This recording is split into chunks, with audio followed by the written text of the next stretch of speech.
Good morning. Welcome in. See, that timer's at 0 for a good reason because we're ready to go here on Sports by the Book at the South Point studio. It is Friday, so of course, as always, Friday show sponsored by footballcontest.com. If you want to enter any Vegas football contest this summer, go with the pros at footballcontest.com. Experience matters, so visit proxy.footballcontest.com and use the promo code. This is important. You need to use this promo code SBTB. That's SBTB for a special offer from Maddie and Tony, the best in the business for proxy service here in Las Vegas. Footballcontest.com. Again, promo code SBTB.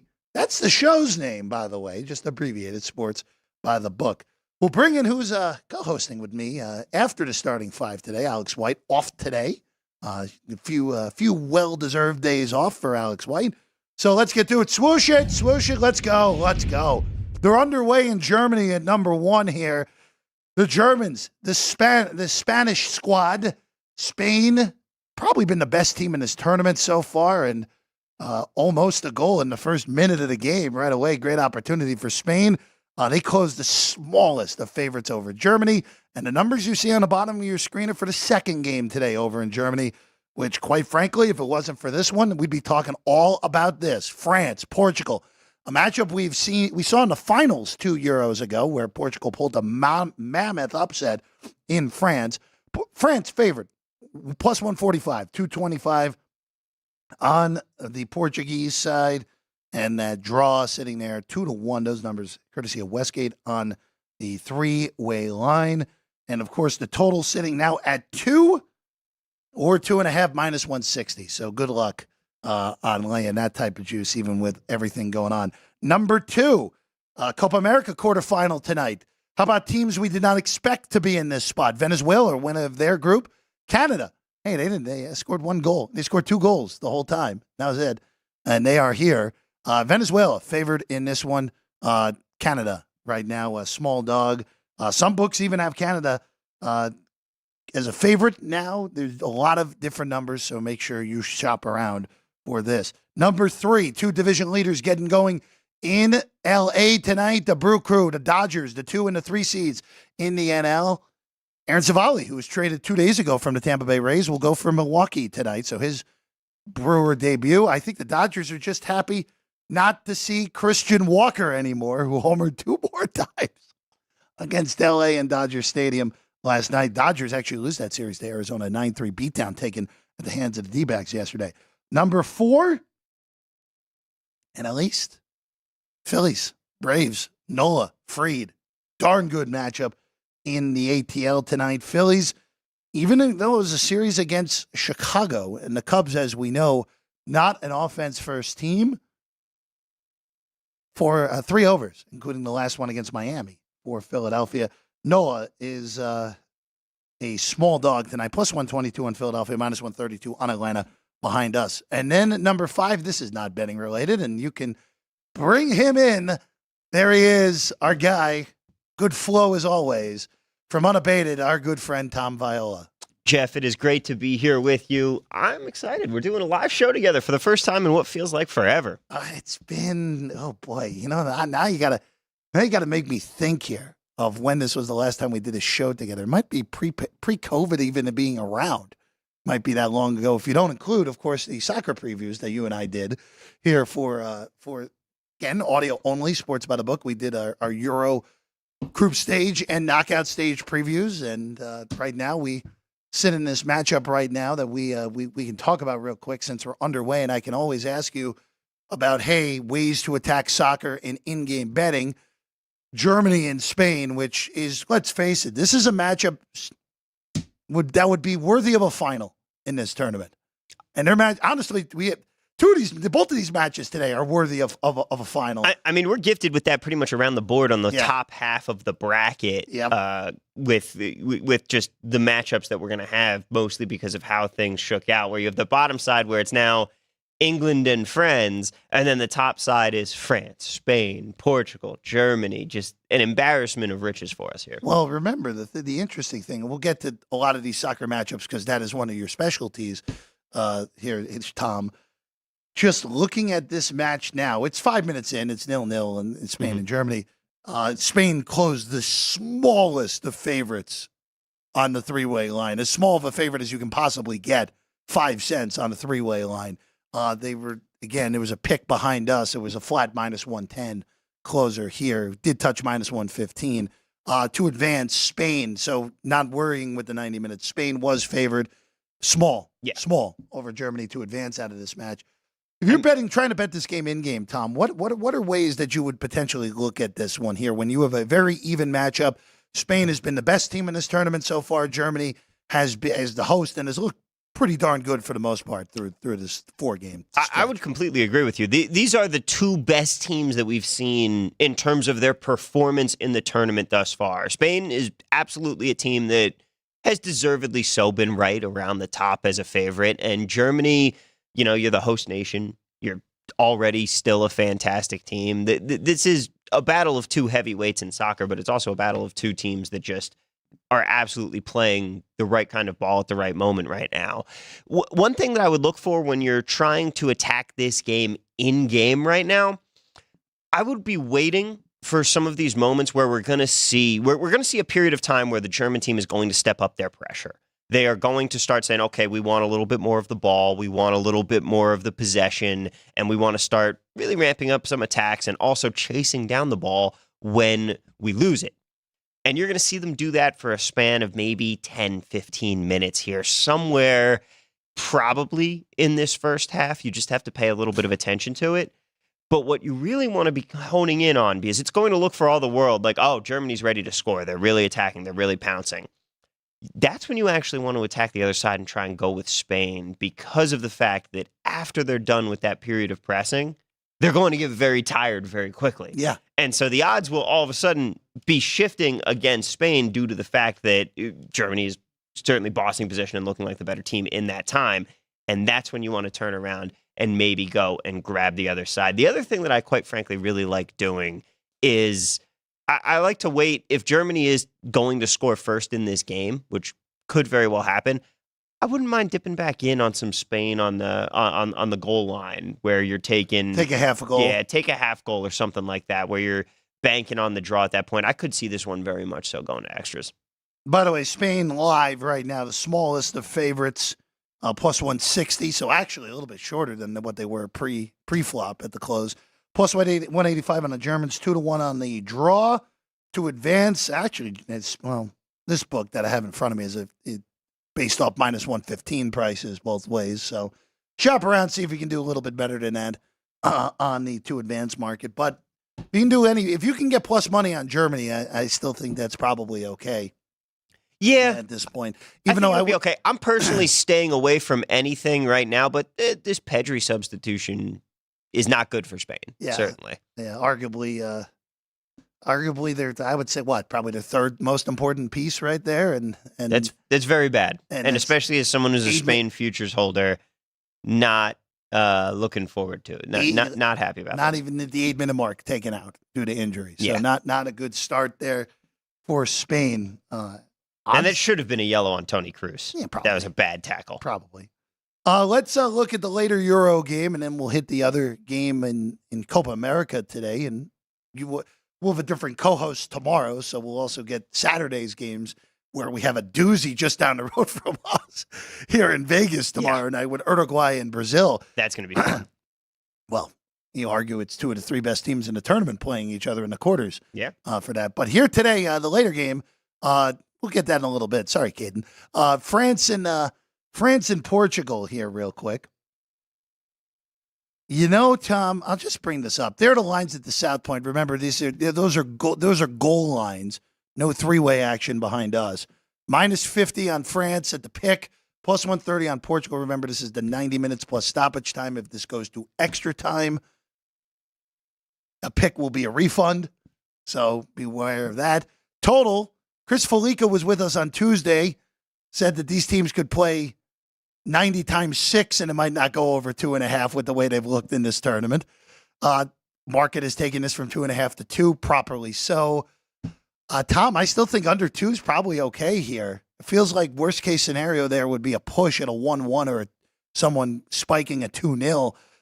The way these teams have played in this tournament, France still hasn't scored from in play on their own, or 2 in play goals or Own goals. own goals. Yeah. By the way, congratulations on the Golden Boot own goal. Absolutely. And Portugal, I mean, look, they were great against Turkey. Great in that match. They dominated that. Took the foot off the gas pedal against Georgia. They weren't overly great in the opener against the Czech Republic. And in the last match, I mean, look, they were pretty fortunate to advance against Slovenia, where I thought Slovenia actually had the better to play for a solid 35 minutes in that match. Get it to penalty kicks. Slovenia just falls apart. Yeah. Portugal wins 3-0 in PKs, and here they are. I'm looking for reasons to bet Portugal with the way France has struggled scoring goals, but I just can't find enough here to justify a play on the Portuguese. It's just so tough, especially because they just got done playing a 90 minutes extra time penalty kicks game. I don't love anything that France is doing. They were a massive favorite in this, maybe not massive favorite, but they were definitely one of the heavy favorites in this tournament going in. I have not loved what I have seen from this French side so far. They have been able to get the job done. You're right. They could play 180 minutes and this game isn't cracking 3. That there will not be a goal, I think, in 90 minutes of play. Or if there is, there's going to be one. I think France is the team that's going to score it if anybody's going to score it. And that's the issue for me. I really do think that it's France or bust, but I really don't have any interest in playing this game in anything other than perhaps going with the draw, because I could see this one going back to extra time as well. Would you then be interested then, Tom, based off of what you're saying, would you just look for some alt totals and just play them under here, like an under 1.5? You can get about a plus 180 right now. Again, there are still some 2.5s out there with some vicious juice. Yeah.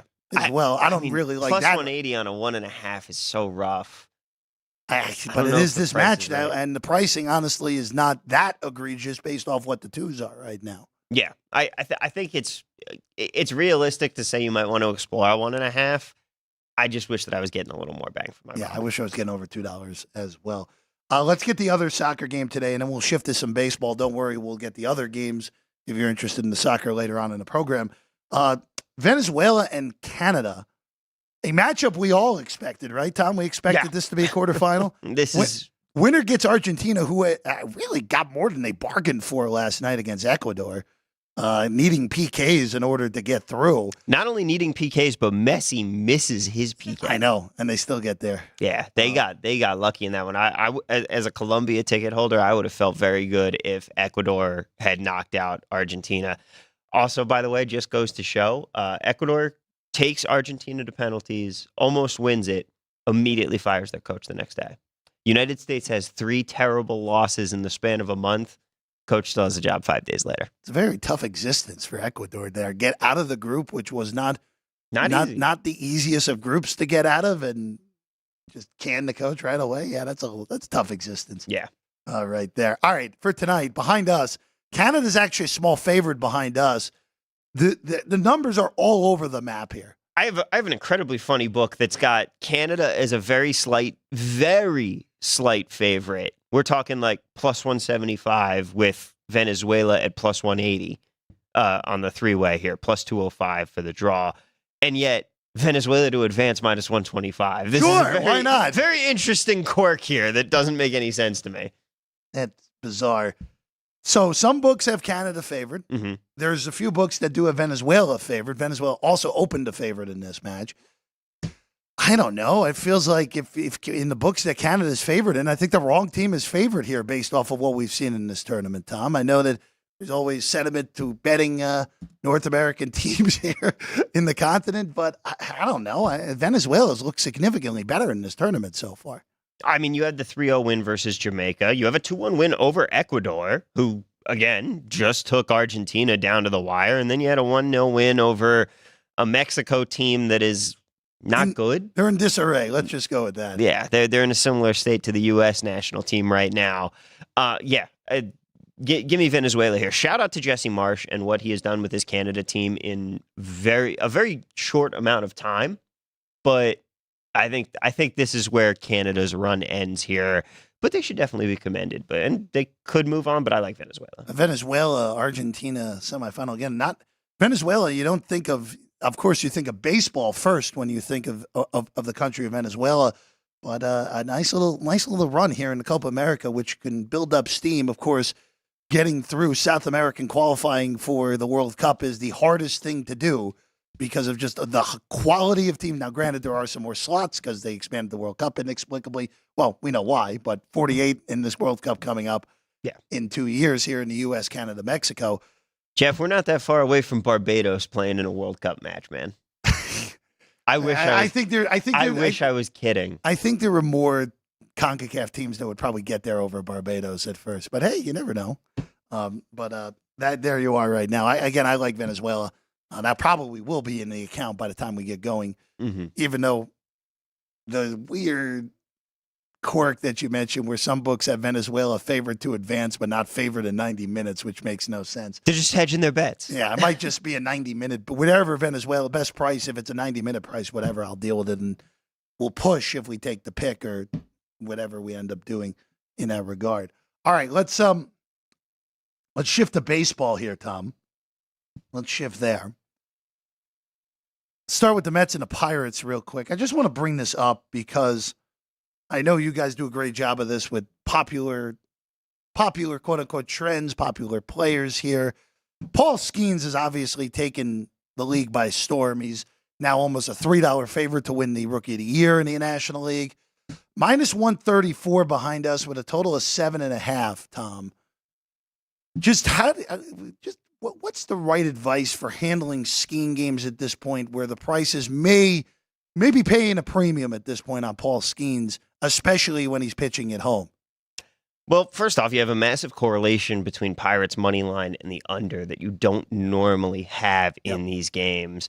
And the other thing, it's so hilarious because on Thursdays, I do a show with Derek Carty of EV Analytics, just talking some props, going through some of his numbers. Mind. Yeah, going through his numbers over at the Bad X.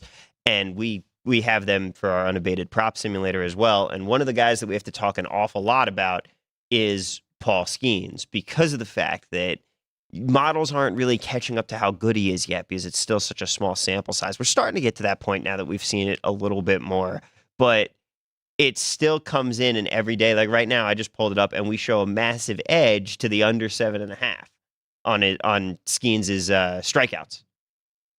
I don't want to. I have no interest in playing a Paul Skenes under. We are absolutely not at the point where we have figured out yet, okay, this is what the price on these should be, and this is what a fair price is. It is downright absurd that you can get a number at 7.5 and be getting plus money on the under to it. But he is just that good. And it really is incredible to see. I don't have any desire to bet against him, but you're going up against the Grimace Mets. You are going against the Grimace Mets, who did get shut out yesterday for just the second time. We've talked about it on this show. This Met team, since Grimace threw out that first pitch, averaging north of 6 runs a game. So their offense has just been dynamite. They liked the 10th inning earlier in the week, doing something that's only been done 5 times in baseball history, scoring 5 runs in an extra inning in back-to-back days. By the way, this is start number 10 for Skenes. Yeah, we're getting to that point. We're pretty close at this point to what you were saying where, hey, there's enough data here to at least figure out what's the right pricing. Skenes, by the way, 7-2 to the over in his strikeout prop, 7.5 tonight. Yeah. Again, it's kind of what Tom said. Maybe the numbers do dictate going under, but do you really want to do that to yourself? Yeah. Do you really want to sweat out a Paul Skenes under here tonight? Even though it's interesting what you said, because of the high correlation so far in these Pirates Skenes games, which is funny because that first game they went was a super duper over, of course. There has been a big correlation to unders in Skenes games. It's a 7.5 tonight. Arguably the Mets' best starting pitcher at the moment, Severino, going for them. 7.5 is even right now. Not a lot of 8s out there, if any. So that's one of those. If this thing bops to 8, maybe you do really look at the under here if you can find an 8 when we get to game time.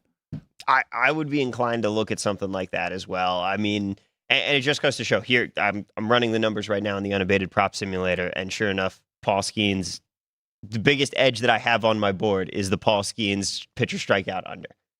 and yet I have absolutely no desire to go anywhere near it. Well, this is kind of like when Alex and I talked about it, and you and I actually happened to be doing a soccer podcast that day, where the Marlins and the White Sox both won on the same day last week. And do we want any part of those, even though the numbers popped? Yeah. No, not really. No. But yet, they both cashed. won. They both won that day. White Sox is a huge underdog, and the Marlins is not quite the sized underdog, but pretty darn close. White Sox won that game 1-0, by the way. And that's the thing about like good gambling, and that's the thing about good bets is you don't always want to play it. And sometimes you're going to feel real gross, but you have to trust the numbers. And when you say, okay, well, this is priced at X and it should be priced at Y, you have to take it. That's what betting a system. That's how that works, even when it makes you go, gee, I really don't want to be taking Milwaukee Brewers first 5 versus the Dodgers today. Let's go to one real quick. Reds and Tigers. You brought this up to me. I did take a small piece of it. Said numbers popping on the Reds run line here today is a small favorite, but I mean you're getting one book had as much as plus 180, plus 175 on a Reds run line here today, Tom. Yeah, unfortunately that number that is not there. That anymore. Number is now gone. It is plus 165 behind us here on the run line. I have that at dead even. I have Dead that even? at exactly what it should be. As far as the run line price, like literally a 0% edge at plus 165 right now. The number that we got plus 175 a little while ago. That book has moved it to plus 158. Yeah, that sounds right. Yeah, that sounds right. Again, this is a pitching matchup today of Olsen and Spears. There's not a lot on Spears here today for Cincinnati. Olsen has been hit or miss. There's been some quite good. There's been some quite bad so far this year. And there's also been some quite unlucky for Olsen as well this year. Tigers just don't like scoring in his games. A little surprised that total's at 9, but I think that just has to do ballpark factor. We know Cincinnati, great hitters park. And, of course, the unknown factor of young Mr. Spears there. I would say most pitchers are hit or miss. Usually that is what happens. Thank you, Tom. Thank you. Very good. No problem. Yeah, you know what? I deserve that. Let's go to one you actually just mentioned a little bit, Brewers and Dodgers. Let's go there. The Brew Crew throw Aaron Civale tonight. We talked about this in the starting 5. His first start as a Brewer going against the ace of the Dodgers staff, Tyler Glasnow, minus 80 on the Dodgers, 7.5. We're not looking full game here, though, Tom. We're looking at something that I'm sure we'll be sweating out, especially if this game is tied heading to the bottom of the 5th. Yeah, like I said, the first 5 on the Milwaukee Brewers here, getting plus a half run. So you win with a push. If they're tied going into the 6th, we win. Plus 125. I have it should be plus 120. If you can get it better than that, you're getting something good. It's again one of these, as we will talk about. May it be the most enjoyable experience? No, especially when it's a pitching mismatch like this. But look, the Brew Crew, you just look at the way that Milwaukee has been super consistent throughout this whole year, 16 games over 500, really in control in that National League Central, 6 games clear, which actually is kind of surprising. That is the smallest lead in the National League right now, just showing how good the Phillies have been, 9 clear of L.A., and the Dodgers, even with San Diego really finding themselves the last week plus, 6.5 games clear of the Padres right now in the NL West. So it'll be interesting to see. Plus a half run for Tom on the Brew Crew in that one. Speaking of the Braves and the Phillies, we'll go there. Phillies throwing Nola. Fried goes for Atlanta, minus 132 on the Bravos here with a total of 7.5 in this one, Tom. Not much for you, I would imagine, on the numbers. These numbers looking pretty good, right? Yeah, I'm not seeing anything that I've got that really makes me excited about this game. And quite frankly, do I really want to bet on the Phillies when they're still missing 2 of their stars? So you just actually led me to my point here. Mm-hmm. I want to see what the Phillies lineup looks like here against a pitcher that we know Max Fried is one of the, to me, in the National League, he's definitely one of the 8 best starting pitchers, whole majors top 15 guy. The big thing I would look at here is that total at 7.5. We've talked about this on the show. The Braves offense has been super pedestrian, shockingly pedestrian. I know Acuna's been out. I understand that. Of course, we talk about Strider missing the whole year. That's why Atlanta is in this hole in the NL East and probably unlike 2 years ago, probably will be unable to get out of this hole without arguably your two best players. So to see a 7.5 at the beginning of July with these two teams in Atlanta is a little bit jarring. But again, Bryce Harper likely not playing again tonight. Schwarber, we know he's not playing tonight. The Braves, again, the lineup has been very mid, as the kids would say, and just Acuna's not there anymore because of the ACL tear. Yeah. That 7.5 actually looks okay to me. It does look okay to me. Now, again, when we see these 7.5s, it's all like, man, I wish there was an 8 out there. That doesn't exist right now in the marketplace, and I doubt it will by the time the game starts. But this would be a lean at 7.5 under in this game just because of the nature of these starters and the fact that neither the Phillies are clearly not at full strength, and the Braves are just not the same offense as we become accustomed to, Tom. The only thing that scares me is the best line in the market right now. What's the policy on mentioning names, or should I just not mention the names? No, go for it. Go for it. The best line in the market right now on the under 7.5 is down the up the street over at Circa. Right. That always scares me a little bit. When Circa's got the best price in the market, it makes me go, that price is there for a reason. Yeah, Superbook also with the same price as well on that. So, yeah. So, again, to me, the big three here in this town behind us and the two we just mentioned, for quality of betting options for the better and sharp lines. Mm-hmm. You are right. Yeah. That is a little bit of a worry that I can get 7.5 even, but at 2 of the 3 right now. So you aren't wrong. Yeah. You're not wrong. And that's the funny thing about the books that we most want to bet with. They're also the books that make us go, oh, well, if they have the best line and I should be betting here, that really does scare me. Let's look at one other thing before we hit a break here. I want to go, because this is honestly, you know what, maybe this is a little bit mean, but the New York Yankees stink right now. You love saying that. They stink right now. You are loving that. They stink. They just got swept at home by the Reds. Yeah, that's bad. Swept at home by Cincinnati. The Yankees -135 favorite tonight with Nasty Nestor on the mound. Mm-hmm. Tanner Houck, who last time out just got obliterated, who having an amazing season before that last start, where he gave up 9 earned runs. +125 on the Bo Sox here in the Bronx. Total 8, Tom. Again, I just want to bring this up because the Yankees have the worst record in baseball over the last 20 days, which is shocking because of what is, again, the pitching has fallen off a little bit, other than the Judge, who's going to run away if he stays healthy with the MVP, and Soto. A little bit of Volpe. They haven't gotten much of anything offensively since Stanton has gotten hurt.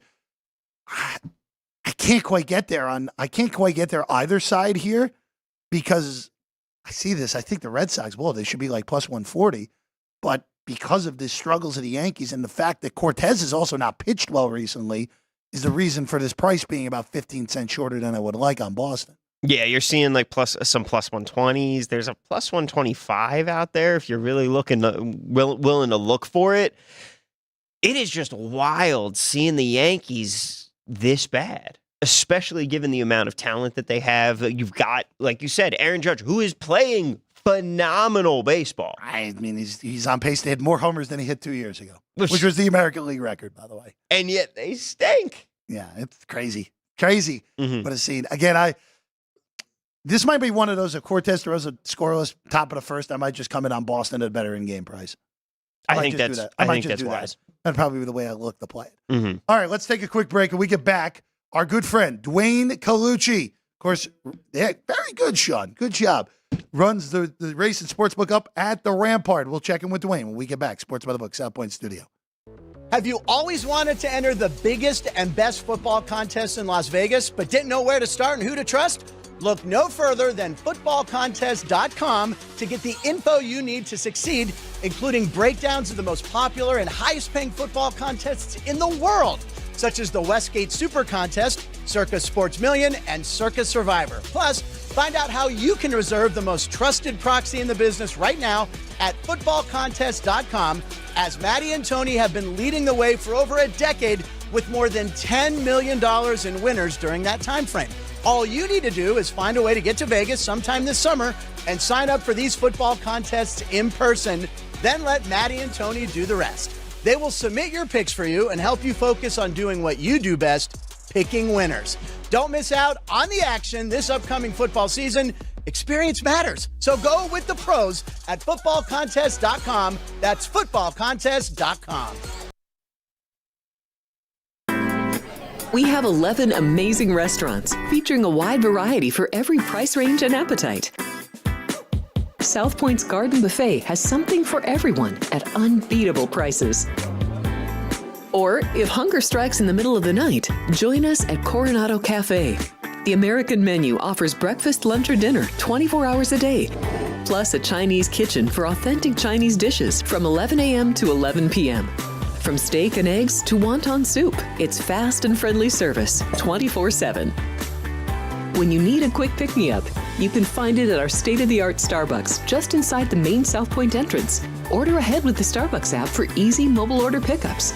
Or enjoy your favorites in the relaxing dining area anytime, day or night. If you love Mexican food, Baja Miguel's has all of your south-of-the-border favorites. There are dozens of classics to choose from, like fajitas, ceviche, chimichangas, tacos, and more. And for spirit lovers, Baja's colorful non-smoking tequila bar is right outside.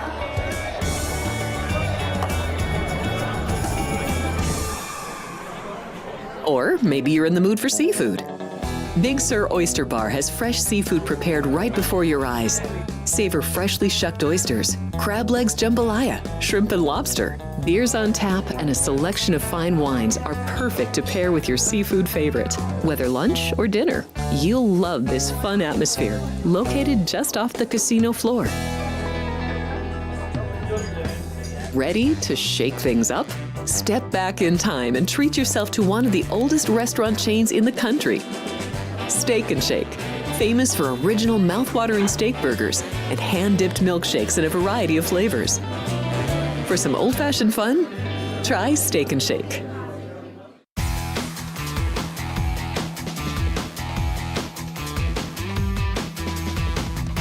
Sports by the Book is the show. South Point Studio. I'm Jeff Parles. In for Alex White today, Tom Viola of Unabated Sports alongside. And now joining us, you'll actually see this man on the desk with me next Wednesday. Our good friend runs the Race and Sports Book up at the Rampart in Summerlin. There he is, our good guy, Duane Colucci. Colucci, good morning. Good to see you as always. Good morning, gentlemen. Always a pleasure to join you guys. I know. We caught you off guard with Viola. I know that, Duane. I know that. But it's a nice. I see Tom all the time at the night games. It's true. Every night's game we're out. All the time. You and Kessler usually, right? Yeah. Yeah. There we go. That's what I said. Yeah. Duane, I want to start with some baseball here, and it was actually the team we talked about last. Before you came on here, and we talked about it last week a little bit with you. The Yankees stink. They stink. I swept by Cincinnati at home. Now look, the Yankee-Red Sox rivalry, we know, just doesn't have the same juice it did 15 years ago. We know that. But it's still the Yankees-Red Sox. You have to get up for these games. And the Yankees, who, look, went from having the best record in the American League for basically the first 2 months of the year pretty easily, are now 2 games behind Baltimore, and quite frankly, only 5.5 in front of Boston. Like, it's a little bit tighter than we all realize. The teams outside of playoffs to New York. Duane, is there any sort of real fix here for what the Yankees have on their roster right now, or is this, hey, Cash, you got to go out and make some moves here at the deadline? The pitching came back down to earth, Jeff. That's what it came down to. And, you're seeing the rookie Hill. He came back down to earth. You're getting Garrett Cole back, so that's a positive. But ever since Stanton went down, it's been very tough to get hits other than Aaron Judge and Soto. So, it's definitely a lot of pressure now on Aaron Boone. Year in and year out, this guy, he seems to falter and not really rally his troops when you get to this difficult point of the season. And, you don't want to see them fall behind 5 to 6 games limping into the All-Star break. So you may have to make some moves, but these were tough games. I watched the Cincinnati series. They're just not putting it together. Now he started to juggle the lineup. He moved Volpe down in the lineup from leading off. He's been cold as ice. A lot of these guys are not doing it. They're getting no production from the catcher position. So, it's going to be interesting to see. The Yankees love to make moves, and they don't want to fall second fiddle to the Mets, who have been playing really well. They've leveled out a little now, but they were on a phenomenal run, and the Yankees were going in the other direction. And it's funny how we say a team with a plus 96 run differential stinks right now in the New York Yankees, but they fell two games behind Baltimore, and Baltimore's a young, hungry team. You don't want to mess with that team. So Aaron Boone better collect his thoughts, win this series against Boston and get back on the beam, but it's going to be very difficult. Like you said, Jeff, I heard you earlier, ever since Stanton went down and, Rizzo isn't there, you got a lot of bats that are hurt. You might have to make a move. Duane, have you seen more people jumping on the fading the Bronx Bombers train here, or what's the betting been like over there? Are people coming in and saying, okay, well, I want to back the Yankees at these shorter prices that we're getting, or are they still coming in on the other side? Well, yesterday they were backing the Yankees. I don't think everybody felt that, on July 4th they would put up such a dud, but Cincinnati put up like an 8 spot. So, that definitely, we did well on that game. A lot of people are mixed now. They're starting to back off a little, Tom. That's an excellent question. Not so much fade them all the time, but they're waiting for them to win. And then I believe they're going to start pounding them again, because early in the season, all you had was, that repetition of Phillies, Yankees, Dodgers, and those teams continually started to win, and teams that were being faded were the Mets, Toronto, teams that were supposed to be much better than what they are. But the Yankees are an enigma. You still have people that are backing them, Tom, and you still have people that are like laying off, some fading. The sharps definitely love to play the trends and love to play the analytics. So, it's a mixed review on the Yankees right now, but they have to rectify this shit. I mean, they could fall behind real quick and fall out of the wild card. There's some hungry teams out there. Like I said, you got Baltimore, you got Boston only 5.5 behind them.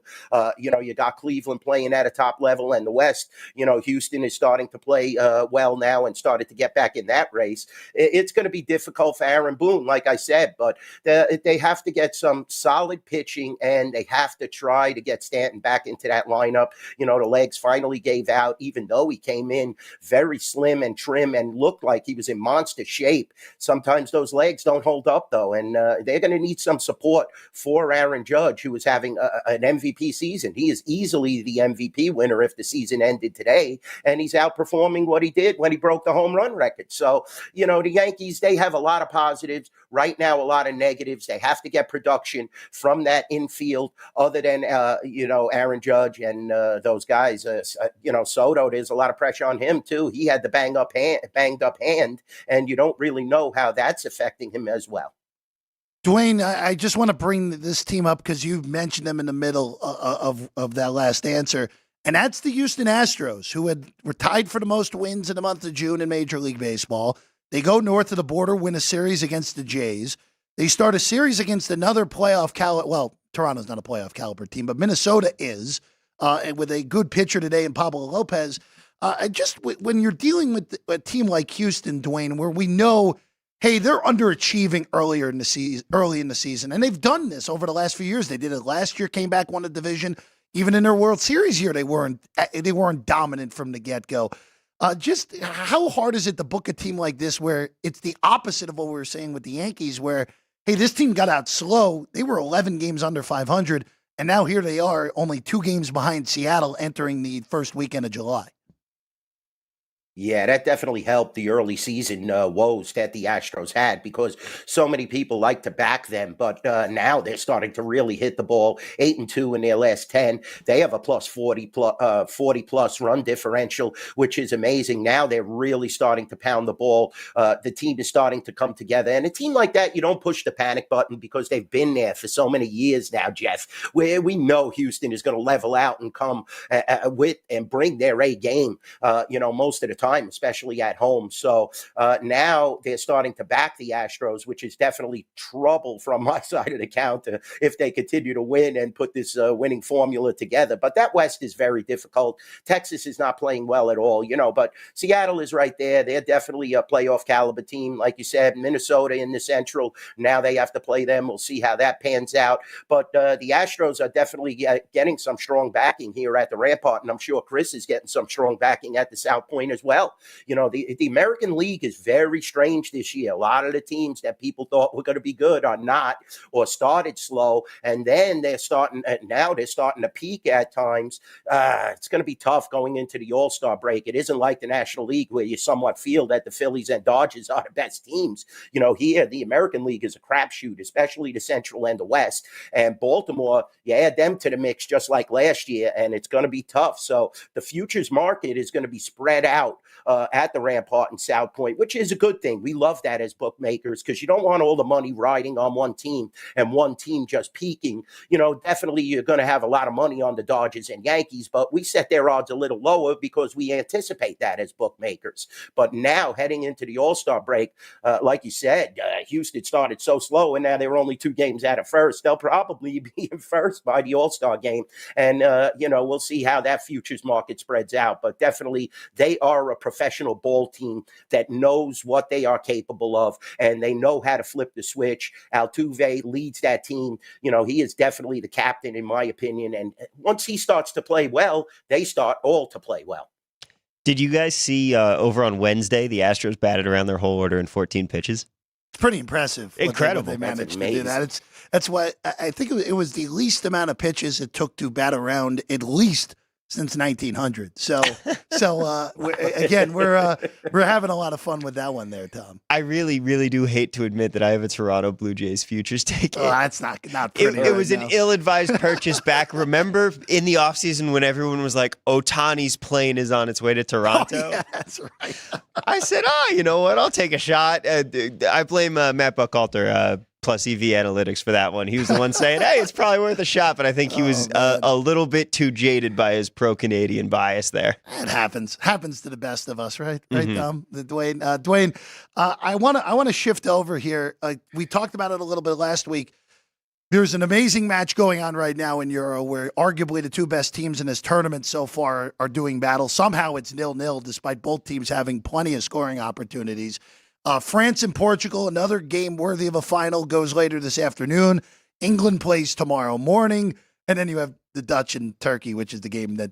Just to be clear, the England game also does not deserve to be a final. No, I'm not saying that either. But, Duane, I'll just ask you this. I asked you last week. The action was great last week. I would imagine the action today with these heavyweight matchups has just been superb up there in your book. Yeah, the handle's great, Jeff. It's a lot of fun, too, because I'm not a big soccer enthusiast, but we have it on the big screen. We're getting tons of requests for these games. Definitely good to see another sport other than baseball create some handle. The WNBA early in the season was creating a lot of handle. Now that's leveled out, but the Euro Cup is amazing. You see this level of competition, and it definitely is increasing our handle at the Rampart and the South Point. Anytime we could get handle and action, we love it as bookmakers. You know that. Chris Andrews will tell you, Jimmy Vaccaro will tell you, Vinny Magliulo will tell you. This is what we're here for. And having another sport other than just the baseball and horse racing during the summer definitely adds excitement, and everybody is excited here at the Rampart. We get tons of requests, like I said, on the video wall. I got it fired up right now. I'm in my office, but it's excellent and just a good feeling to have another sport in the mix other than just trying and beat the Sharps with baseball. Duane, before we let you go, I got to put you on a spot here real quick. Football-wise, of course, we're getting closer. We're under 2 months. We're actually exactly 2 months from the NFL season starting. We're in the 50-day plateau for college football. Has there been any big bites of the apple in the futures market up there at your shop, either whether it be a college football playoff national champion or anything NFL-wise that has stood out to you?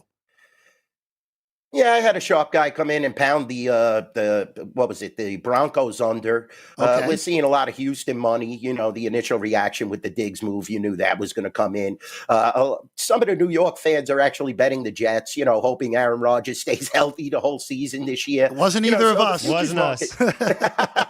The futures market is pretty spread out.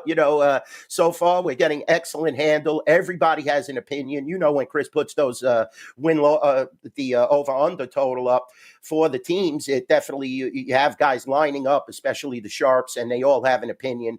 Definitely we're seeing some lion backing. 49ers, naturally, they're always popular in the market, and they're right there once again. And, Philadelphia, they've been a hot attraction over the last couple of years, and now with Saquon, a lot of people started to back them as well. So, we're having a great market on the futures, and, a lot of people just bet the Chiefs now blindly because Patrick Mahomes is the new, Tom Brady, basically. So a lot of people just follow how successful a quarterback is.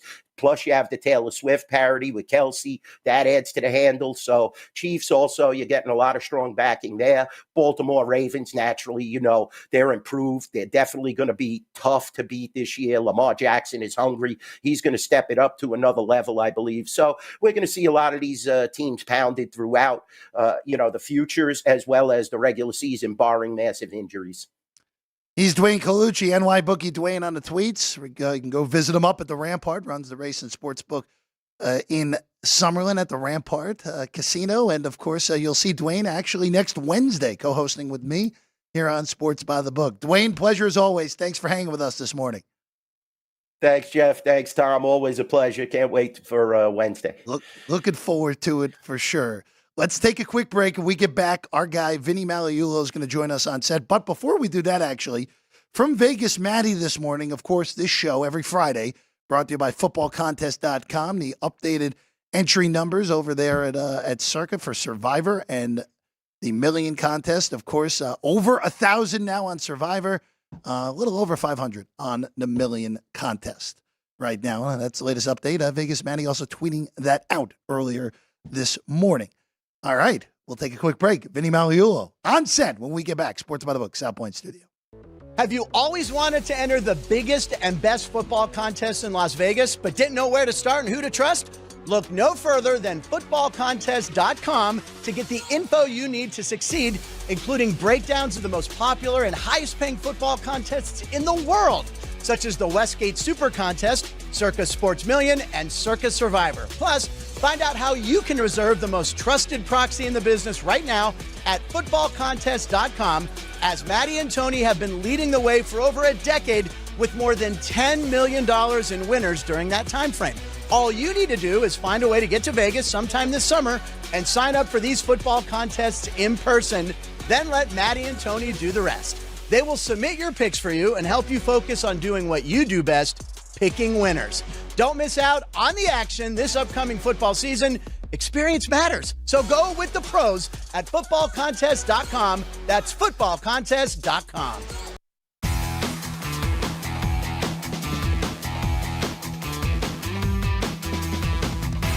Welcome back in Sports by the Book, South Point Studio. Jeff Parles in for Alex White today. Tom Viola of Unabated, and now joining us, the other side of the desk is the jacket side of the desk today. Right. Our guy Vinny Magliulo, as always. They flew Tom and I in from Milan. Well, we coordinated. That's we right, called right. up before. Well, I was going to say this is an old reunion for you guys. Yes, Yeah. This It's been a minute. On this desk in this studio. Tom used to be in that chair back there That's to Ryan right. McCormick because there is no punchlines today, taking a Friday off, well-earned break for Yeah. Punchlines group. Usually Ryan McCormick sits in that chair, and that was the chair Tom did sit in back in the day with Vinny and Many times. Brent Musburger and It was a very Ron interesting Flatter. feeling walking back in, like going to the parking garage, coming down and making the walk again. I was like, wow. Like was- high school reunion. It was. It was a much younger Tom that used to walk through those doors. Good to see you, Tom. Good Great to see good you. to have you with us, buddy. so Vinny, we're Yeah. going to start off with something that we actually haven't mentioned in the last few days. Yeah. Free agency, obviously, aplenty, Mhm. both NBA, NHL. A lot of Nashville Predators have been very active, to say the very least, on the Yeah. NHL side. Yeah. Two stalwarts within their old teams. I didn't expect Marchessault to not be a Golden Knight anymore. He goes to Nashville. Stamkos in a different jersey is going to be really weird. Mhm. He goes from Tampa to Nashville. Some trades as well that had impacted the league, and then, of course, the NBA offseason, which some people enjoy as much or more than the games when they come around. The big move so far this offseason, of course, Paul George moves from L.A., the Clippers going to the Philadelphia 76ers. That's the biggest move so far this offseason. Well, yeah, it's here's how we look at it too, because now I think there's still some more deals to happen, trades for sure, I think, and a couple of free agent signings. I guess DeMar DeRozan may be probably the biggest name out there in the NBA. That will probably involve 3 teams, I would think, and I would say, based on what I'm hearing, I guess the Kings may be the front runner to get his services. But how do we look at it? And I watch especially the general manager's positioning, and I like to watch what the players say, but also the general managers, and because you could really garner a lot of insight as to what's happening with the team. So let's look at a few teams. You mentioned the Nashville Predators, Jeff. Now, we know that the Predators last year, exceptional defense, right? Now, a lot was made about Edmonton's 16-game winning streak and turning things around, and to their credit. But look at what the Predators did for the second half of the season with their winning streak, or unbeaten streak, I should say. And the fact that they maintained their defense, good, solid goaltender in Saros. You've got Barry Trotz, who's really committed now to building this organization. They utilized the cap extremely well, and they went out and got 2 proven guys, two scorers. What did they lack last year? Scorers. You get Stamkos and you get Marchessault now. I'm not saying, anoint them as the champs, but I will tell you now, they are going to be a team to be reckoned with in the Western Conference this year. The other part of that is you look at the Golden Knights, and these are just a couple of examples, but they're pretty substantial examples. And you listen to what Kelly McCrimmon said about how they really tried to sign Marchessault, but the quote unquote the numbers didn't pan out, right? They didn't play out. What numbers is he talking about? First of all, he's talking about analytics. And again, I'm not here to bash analytics by any means. You have to pay attention to analytics. But if analytics just governs everything, I think then that is something that I'm going to take into account. And I'll tell you why. In the case of the Knights, 6 key components are now gone.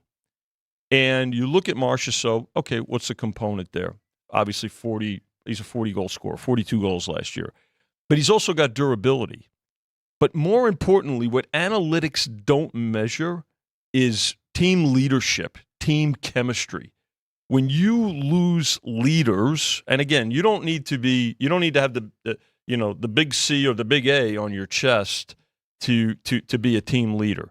If you look at a guy like Alec Martinez, who himself has 3 cups, right? 2 with LA and 1 with the Knights. If you ever notice something about Alec Martinez, whether it's between periods or at the end of games, he's one of the guys that's there waiting for every teammate to come off that ice before they go back. He's the last guy in that locker room. And he's also a leader in that locker room. Marchessault, a leader in that locker room. The Knights may have, with their signings and the youth that they have, and let's remember over the last couple of years, they had a lot of injuries, so a lot of the talent out in Henderson, the Silver Knights, their affiliate here, have gotten a lot of experience. So there may be some, and I think there's talent out there. But you can't expect those guys and some of the free agents to come in and now have this magical chemistry and leadership in that locker room. Hence, Knights futures rising, right? Getting to a higher price. Nashville coming down. Yeah. Because again, even though Nashville had some leaders, now you've got proven leaders, proven scorers, guys that I think these are veterans that are going to come in and play well together. So that's something that you really want to pay attention to. Again, analytics, pay attention to them, but I definitely don't book by them totally. There's intangibles that analytics cannot give you. Let's look at the NBA. One of the teams very busy. The Knicks, again, I'll use the Knicks as an example, right? Making moves, signing Anunoby, which was a key signing, I think, for the Knicks. We saw them with a pretty good late run in the season, and then in the postseason, did well with all those injuries. Now they do lose their center, Hartenstein, right? He's gone. But I think the Knicks, and this is one of the things I'm talking about trades, I could see, it wouldn't shock me if the Knicks go out and make a move that may include Julius Randle, because they were without Julius Randle, right, for the last couple of months, and certainly in the postseason. And that's not a knock on Julius Randle, but the people that they've maintained, that they've signed, had a pretty good draft also with the maneuvering they did.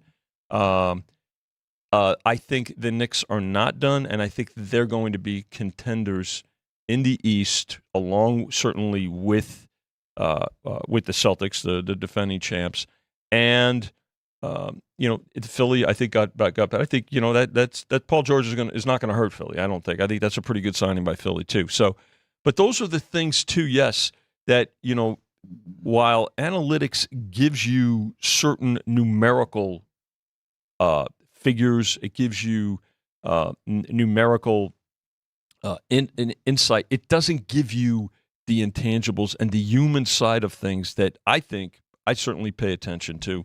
And I think, a lot of professional bettors are going to look at a lot of that and say, okay, look, if there's value for other teams because of these signings and because, of cap space and how they're managing it and this, that, also pay attention to the chemistry and the chemistry makeup of teams and watch how those are impacted.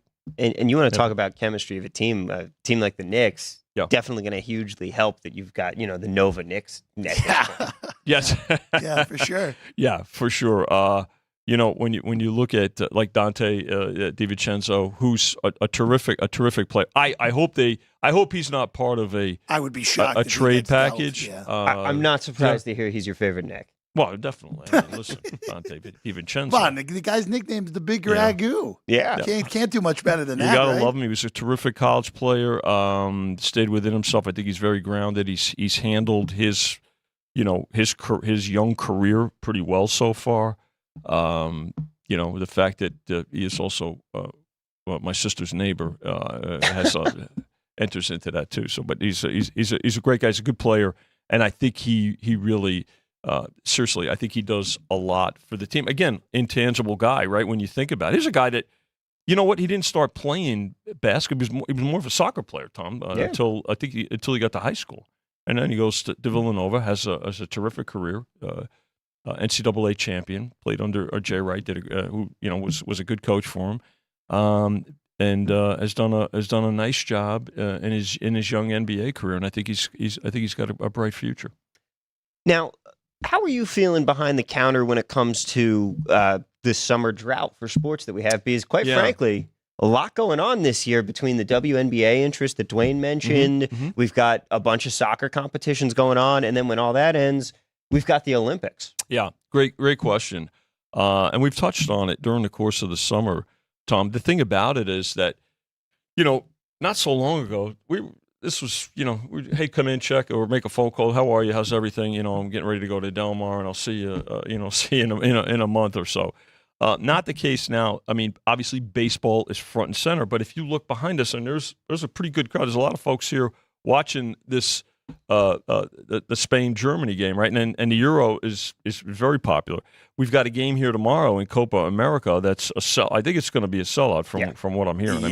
I would be surprised if it's not. Yeah, and we got a tremendous. I was with Ryan Growney, the South Point general manager, yesterday, and we were talking about the fact that the box, the South Point suite at the stadium is completely full. So a lot of demand for it. Now it's a holiday weekend as well, but so you have that, the fact that people can bet on it. And again, once there's an event here, you can add at least 25%, I think 25% or more, depending on what the sport is, to the betting handle. The fact that people can bet in right up until game time, or even during the game, and for the in game while you're here in Nevada at the event. The WNBA, I think what this rookie class has done, and of course the TV coverage has really propelled that. The WNBA was strictly a kind of a niche sport, like a sharp. It was only sharp money. When I say sharp money, professional money that would come in because there were folks that really zeroed in on that sport and followed it and did a terrific job. Now it's got a nice mix of certainly professional money, but also the casual fans are migrating to it as well. So the fact that the betting menu is bigger and it's been helped by more television coverage and streaming coverage, that's added to the wagering on it on all aspects. Want to give a quick shout out to our guy Sean Higgs, who's watching right now with a super chat. Thank you as always, Sean. Smooth Jazz Vinny, Jersey guys, a New Yorker. What more do you need? Great show as always. Thank you for watching us as always. Our guy Sean Higgs, who I know will be in town in a few weeks. He's going to be here for Bet Bash. Yeah. Always good to see Sean. Well, Vinny, one last thing before we get out of here real quick, because Duane brought it up, and you just brought it up. A lot of, for a 10 a.m. on a day after July 4th, it's usually super, super quiet. There's a reasonable amount of people back here watching the soccer here. Just now that we get down to the end of these two tournaments, this match right now, a match fit for a final. The match later today, a match fit for a final. England plays tomorrow, not match fit for a final. Depends on who you talk to. Depends on who you talk to. And then the Dutch-Turkey match, regardless. And then, like you mentioned, this will probably be the biggest soccer crowd ever in Las Vegas tomorrow when it's all said and done for at least a while, because the World Cup is not coming here in 26 with Uruguay and Brazil. But just how has that impacted the soccer handle here, where, again, soccer handle I know is the Premier League is in the middle of the NFL season. It's usually a sharper market, at least the beginning of the Premier League. I know it wraps around, but they have early games, and they have that the national television contract too, which helps. The nice 4 a.m. Pacific games. But now we're a 24-hour book, and we've got a lot of folks that when they get off of swing shift and they make their plays and they're here. But also, there's a lot of folks that have come here from other parts of the country and other parts of the world to live here, and they follow it tremendously. Here's the thing about that soccer. When you think about what happened during the pandemic, our soccer menu is larger now because we discovered that during the pandemic there was a real call for it. Now I know there was table tennis being booked. We did Korean baseball.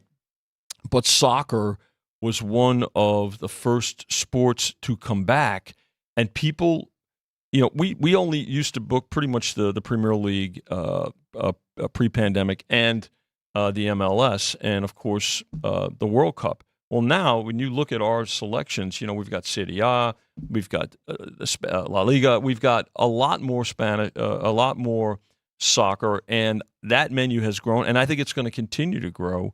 And so, to Duane's point, he's spot on. Soccer's become more popular, and there are wagering opportunities there, whether it's on the money lines or the three-way previous to this knockout round.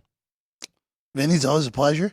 Good to be with you guys. We'll see you again tomorrow morning. Tom is back with us actually on Tuesday next week, the co-host with me. Tomorrow on the show, Ryan McCormick goes from behind the glass to the desk. So Ryan McCormick will co-host with me tomorrow here on Sports by the Book. Of course, as always, 9 to 10 around then, Tuesday through Saturday. So we're back tomorrow on the show. Tom, thank you. It was a lot of fun. We'll see you again on Tuesday. My pleasure. Already looking forward to it. Absolutely. Me as well. We'll see you again tomorrow. Sports by the Book, South Point Studio.